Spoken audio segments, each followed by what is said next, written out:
Continuando a nossa aula de conjuntos, agora eu vou estar resolvendo alguns exercícios para a gente fixar melhor o que a gente aprendeu na aula anterior, na aula de teoria. No primeiro exercício, a gente tem os conjuntos L, M, N e O, com seus respectivos elementos, e a gente tem algumas perguntas, algumas afirmações, e a gente vai conferir se estão corretas ou não. É possível dizer que o conjunto M está contido no conjunto O, ou no caso que M é um subconjunto de O. Se a gente for ver, M tem os elementos x, y e z, e O tem a x, y e z. Então sim, x, y e z, que é o conjunto M, está contido em O. Agora, perceba que o contrário não está correto. O O não está contido em M, porque o O tem também a letra A, e o M não tem a letra A. Podemos considerar que a intersecção de M e O é equivalente ao conjunto de M? Quando conjuntos são equivalentes, significam que todos os elementos deles são iguais.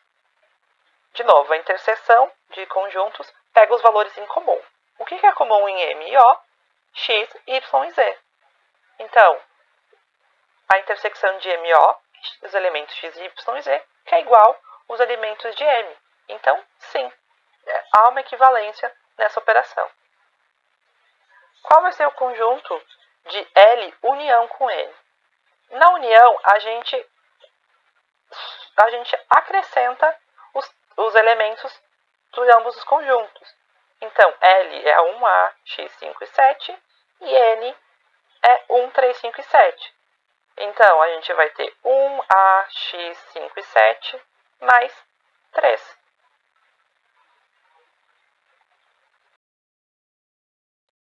Qual vai ser o resultado dessa operação? Quando a gente tem uma operação grande, a gente sempre começa pelos parênteses e a gente pode ir da esquerda para a direita. Então, eu vou fazer primeiro achar essa operação, a intersecção de M e O, depois a união de L com N, daí eu vou fazer a união do resultado dessas duas, e depois desse resultado eu vou fazer a intersecção com O. Então, vamos fazer a intersecção de M e O. Como falei antes, vai ser x, y e z.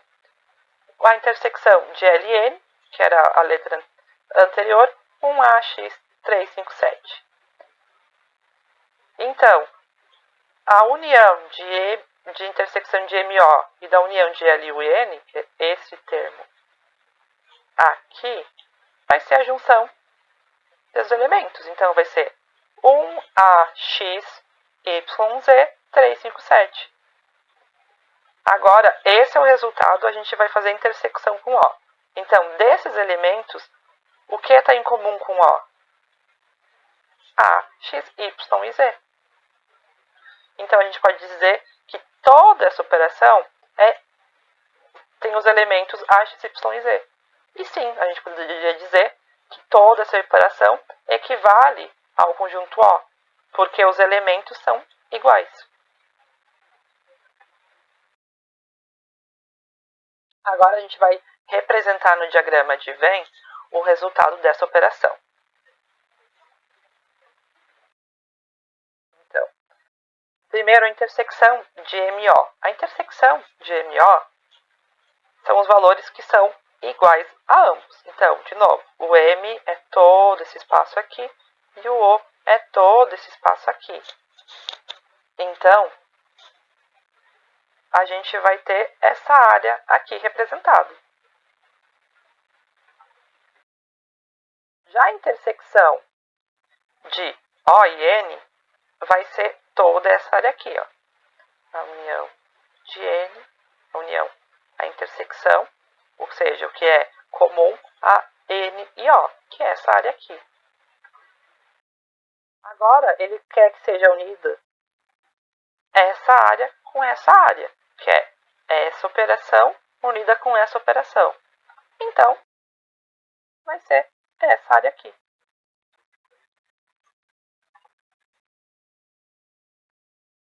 O resultado dessa operação. Então, a gente tem diferença de conjuntos. Então, qual a diferença do conjunto L e N? Ou seja, o que tem em L que não tem em N?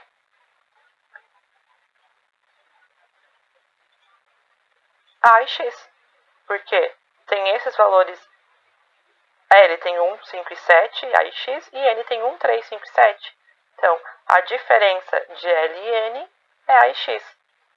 Agora, a união de L e N, a união da diferença de L e N, essa operação, com M, a gente vai pegar esses valores e vai adicionar os termos de M. Então, vai ser A, X, Y e Z. Sim, o A e X, o X, por exemplo, já está em comum aqui, mas a gente vai adicionar Y e Z. Então, vai ser A, X, Y e Z, que é igual, é equivalente ao conjunto O. Agora, que é muito importante. Assim, geralmente costuma cair no Enem ou em concursos. Que são o quê? São exercícios onde tem uma entrevista, uma pesquisa, onde a gente vai pegar, por exemplo, 2 ou 3 conjuntos e vai dizer quantas pessoas gostam, quantas pessoas compraram, quantas pessoas participam, destes qual faz parte, qual a opinião. Onde a gente vai ter assim. Então, aqui um exemplo. A gente vai ter o conjunto de inglês, espanhol e alemão, I, E e A. E tem quantidade de estudantes que está matriculada, que faz os cursos. E sim, pode ter estudantes que fazem. Daí tu vai marcar, por exemplo. Alguém está me entrevistando, eu vou marcar. Eu vou marcar com um xizinho inglês, alemão e espanhol. Agora, eu vou estar contado, eu vou fazer inglês, alemão e espanhol, eu vou estar aqui. Se eu faço só inglês e espanhol, por exemplo, eu vou estar aqui. Agora, quais vão ser os alunos que só fazem inglês?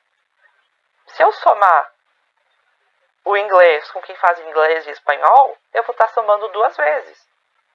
Então, aqui que vem todo o conteúdo de conjuntos. E como a gente começa? A gente começa geralmente de baixo para cima, ou seja, do que tem mais em comum ao que tem menos em comum.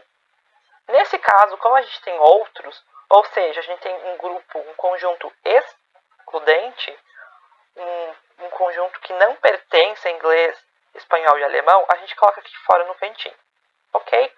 45 entrevistados, 45 estudantes fazem outros cursos, não esses 3 que eu quero pesquisar. Pode ser francês, italiano, não sei. Eu sei que 2 fazem os 3 cursos, inglês, espanhol e alemão. Então ali, ó, os alunos riquinhos estão aqui. Brincadeiras à parte, então. Ó, qual a área comum dos 3 círculos? Essa. Então, aqui estão 2 estudantes. E eu sei que quem faz alemão e espanhol são 6 estudantes. Só que perceba, desses 6, tem 2 que fazem alemão e espanhol, mas que também fazem inglês.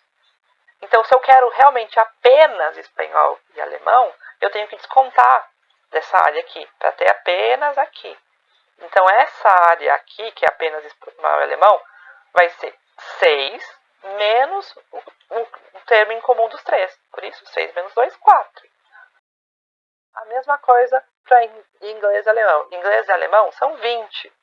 Só que tem 2 que fazem os 3. Então, se eu quero apenas essa área, eu tenho que fazer todos 20 menos 2 em comum, para dar apenas aqui, ó, que vai ser 18.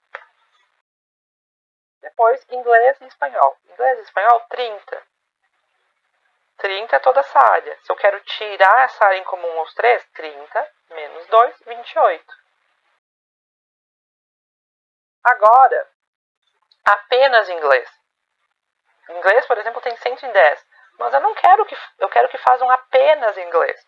Então, eu vou pegar todo esse círculo e vou descontar o que está em comum dos outros. Então, 110, eu vou descontar os que fazem inglês e espanhol, que é 28. Inglês e alemão, que é 18.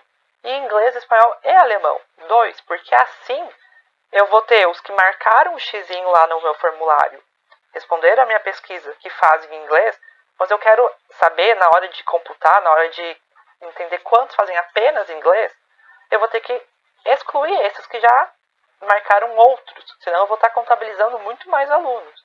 Então, vai ser 100 menos o 28, menos o 18, menos o 2, 62. Igual para os outros. Espanhol, 84, menos 28, menos 2, menos 4. Então, por isso que essa fórmula de círculos é bem visual. É só pegar e fazer menos o que está circulando, o que está em termos em comum. E, por fim, alemão era o 32. 32 menos 18 menos 2 menos 4, 8. E a pergunta quer saber: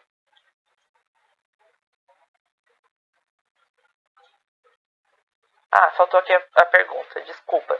Mas é quantos estudantes responderam a pesquisa? Quantos estudantes estão matriculados nesse curso de idiomas? Então, vai ser 62, mais 50, mais 8, mais 18, mais 2 e mais 4. E mais os 45 que responderam, mas que não é o público-alvo da pesquisa. Se eu fazer toda essa soma, eu vou ter 217, letra B. Então, tem 217 estudantes ao todo. Ou seja, foram entrevistadas 217 pessoas diferentes. Óbvio. Então, era isso. Espero que vocês tenham entendido, principalmente esse último exercício. Eles podem perguntar coisas diferentes, eles podem dizer, por exemplo, que tem 217 estudantes e deu todos esses resultados e não dão outros. Então, quantos não fazem inglês, espanhol ou alemão? 217 menos essa soma, que vai dar 45. Então, se liguem muito em somar certinho, não esquecer nenhum termo, cuida muito o que a pergunta está questionando, enfatizando. E esses detalhes sempre pensem por área. E vai ter bastante exercício para praticar dessa parte, que a gente pode estar tirando dúvida nas aulas síncronas de sábado. Era isso, até mais. Boa noite, bons estudos.